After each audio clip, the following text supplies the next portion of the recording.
Hello guys, ಎಲ್ಲರೂ ಹೇಗಿದ್ದೀರಾ? ಎಲ್ಲರೂ ಚೆನ್ನಾಗಿದ್ದೀರಾ ಅಂತ ಭಾವಿಸ್ತಿದ್ದೀನಿ. ನಾನು ಕೂಡ ಚೆನ್ನಾಗಿದ್ದೀನಿ. ನಾನಿವತ್ತು ರೇಷನ್ ತಂದೆ ಮನೆಗೆ ಅಂತ ಅದನ್ನು ನಿಮಗೆ ತೋರಿಸ್ಬೇಕು ಅಂತ ಅನ್ನಿಸ್ತು. ಅದಕ್ಕೋಸ್ಕರ ವಿಡಿಯೋ ಮಾಡ್ತಾ ಇದ್ದೀನಿ. ಮತ್ತೇನಿಲ್ಲ ಅಷ್ಟೇ. ನೋಡಿ, ನಾವು ಇಬ್ಬರು ಇದ್ದೀವಿ. ಅದಕ್ಕೋಸ್ಕರ ನಮ್ಗೆ ಎಷ್ಟು ಬೇಕೋ ಅಷ್ಟು ತೊಗೊಂಡಿದ್ದೀವಿ. ಇನ್ನೂ ಸ್ವಲ್ಪ ಬೇಕು, ಬಜೆಟ್ ಕಮ್ಮಿ ಇರೋದ್ರಿಂದ ನಾನು ಇಷ್ಟು ತೊಗೊಂಡಿದ್ದೀನಿ ಅಷ್ಟೇ. ಇವಾಗ ಯಾವುದು ನಮಗೆ ತುಂಬ ಬೇಕಾಗಿರುತ್ತೋ ಅದನ್ನು ಮಾತ್ರ ತೊಗೊಂಡಿದ್ದೀನಿ. ಇನ್ನೊಂದು ಸರಿ ಎಲ್ಲ ಮತ್ತೊಂದು ಸರಿ ತೊಗೊಳ್ಬೇಕು, ಬೇಕಾಗಿರೋದಿಲ್ಲ. ಬಜೆಟ್ ಕಮ್ಮಿ ಇರೋದ್ರಿಂದ ಇಷ್ಟು ತೊಗೊಂಡಿದ್ದೀನಿ ಅಷ್ಟೇ. ನೋಡಿ, ಉಪ್ಪು ಕಾಳು ಅವೆಲ್ಲ ಬೇಕೇ ಬೇಕು ತಾನೇ, ಇದೆಲ್ಲ ಜೀವನಕ್ಕೆ ಅನಿವಾರ್ಯ ತಾನೇ, ಅದೆಲ್ಲ ಬೇಕಾಗಿರೋದ್ರಿಂದ ಅದು ತೊಗೊಂಡಿದ್ದೀನಿ ಅಷ್ಟೇ. ಇವಾಗ ನಾನು ಹೆಸ್ರು ಕಾಳು 1/2 kg ತೊಗೊಂಡಿದ್ದೀನಿ. ಅದನ್ನ ತೊಗೊಂಡಾದ್ಮೇಲೆ ಕಟ್ ಮಾಡಿಬಿಟ್ಟು ಹಾಕ್ಕೊಳ್ತಾ ಇದ್ದೀನಿ.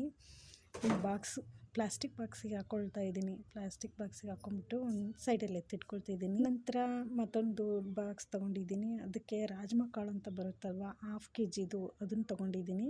ಅದನ್ನು ಕೂಡ ಕಟ್ ಮಾಡಿಕೊಂಡು ಹಾಕ್ಕೊಳ್ತಾ ಇದ್ದೀನಿ. ಸೈಡಲ್ಲಿ ಎತ್ತಿಟ್ಕೊಳ್ತೀನಿ ಇವಾಗ ಅದನ್ನು ಕೂಡ. ನಂತರ ಮತ್ತೆ ಕಡಲೆಬೇಳೆ ತೊಗೊಂಡಿದ್ದೀನಿ. ಅದು 1/4 kg 250 ಗ್ರಾಮ್ ತೊಗೊಂಡಿದ್ದೀನಿ. ಅದು ಕಟ್ ಮಾಡಿ ಹಾಕ್ಕೊಂಡಾದ್ಮೇಲೆ ಉದ್ದಿನಬೇಳೆ ತೊಗೊಂಡಿದ್ದೀನಿ. ಅದು ಕೂಡ 1/4 kg ತೊಗೊಂಡಿದ್ದೀನಿ. ಅದನ್ನು ಕೂಡ ಕಟ್ ಮಾಡಿ ಹಾಕ್ಕೊಂಡಾದ್ಮೇಲೆ ಸೈಡಲ್ಲಿ ಎತ್ತಿಟ್ಕೊಳ್ತಾ ಇದ್ದೀನಿ.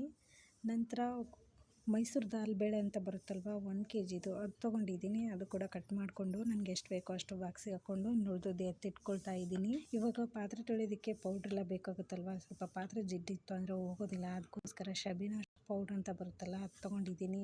ಎಕ್ಸೋ ಸೋಪು, ಪಾತ್ರೆ ತೊಳೆಯೋ ಅಂಥದ್ದು, ನಂತರ ಕಾಳುಗಳು ಇವೆಲ್ಲ ತೊಗೊಂಡಿದ್ದೀನಿ. ವಿಡಿಯೋ ಮಾಡ್ತಿರೋ ಕಾರಣ ಇಷ್ಟೇ. ಕಡಿಮೆ ಬಜೆಟಲ್ಲಿ ಹೇಗೆಲ್ಲ ಮನೆಗೆ ಬೇಕಾಗಿರೋಂಥ ದಿನಸಿ ಸಾಮಾನುಗಳು ತೊಗೋಬೋದು ಅಂತ ತೋರಿಸ್ಕೊಡ್ತಿದ್ದೀನಿ ಅಷ್ಟೇ. ನಿಮಗೆ ಯಾವುದೆಲ್ಲ ಬೇಕು, ಯಾವುದು ಅವಶ್ಯಕತೆ ಇದೆ ಅದು ಮಾತ್ರ ತೊಗೊಳ್ಳಿ. ಕಡಿಮೆ ಬಜೆಟಲ್ಲೂ ದಿನಸಿ ಸಾಮಾನು ತೊಗೋಬೋದು ಅಂತ ತೋರಿಸ್ಕೊಡ್ತಿದ್ದೀನಿ ಅಷ್ಟೇ. ನಿಮಗೆ ಯಾವುದು ಅನಿವಾರ್ಯ, ತುಂಬಾ ಅನಿವಾರ್ಯ ಅನಿಸುತ್ತೋ ಅದಕ್ಕೆ ಮಾತ್ರ ಖರ್ಚು ಮಾಡಿ. ಕೆಲವೊಬ್ಬರು ಅನ್ಕೋತಿರ್ಬೋದು, ಇದೆಲ್ಲ ನಮಗೆ ಗೊತ್ತಿರಲ್ವಾ, ಇವರು ಹೇಳ್ಕೊಡೋದ್ರಿಂದ ನಮಗೆ ಗೊತ್ತಾಗಬೇಕಾ ಅಂತ ಎಲ್ಲ ಅಂದ್ಕೊಳ್ತಿರ್ಬೋದು. ಎಲ್ಲರೂ ಜೀವನದಲ್ಲಿ ಒಂದೇ ಥರ ಎಲ್ಲ ವಿಷಯ ಇರೋಕ್ಕಾಗಲ್ಲ. ಕೆಲವೊಬ್ಬರಿಗೆ ಐಡಿಯಾಸ್ ಬೇಕಾಗಿರುತ್ತೆ.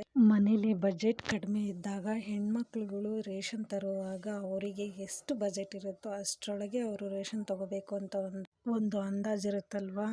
ಆ ಒಂದು ಅಂದಾಜಿನಲ್ಲಿ ಯಾವೆಲ್ಲ ಸಾಮಾನುಗಳನ್ನು, ದಿನನಿತ್ಯ ಆಹಾರ ಸೇವಿಸುವಂಥ ಪದಾರ್ಥಗಳು, ಮನೆ ಬಳಕೆಗೆ ಉಪಯೋಗವಂಥ ವಸ್ತುಗಳು, ಬಟ್ಟೆ ತೊಳೆಯೋದಕ್ಕೆ ಬಟ್ಟೆ ಸೋಪು, ತಲೆಗೆ ಕೊಬ್ಬರಿ ಎಣ್ಣೆ, ಓವರಾಲ್ ಆಗಿ ಹೇಳೋದಾದರೆ ಎಲ್ಲ ಸಾಮಾನುಗಳು ಬೇಕೇ ಬೇಕು. ಅದರಲ್ಲಿ ಅತಿ ಅವಶ್ಯಕವಾದ ಸಾಮಾನುಗಳು ಅಷ್ಟೇ ತೆಗೆದುಕೊಳ್ಳಿ ಅನ್ನೋದು ನನ್ನ ವಿನಂತಿ ಅಷ್ಟೇ.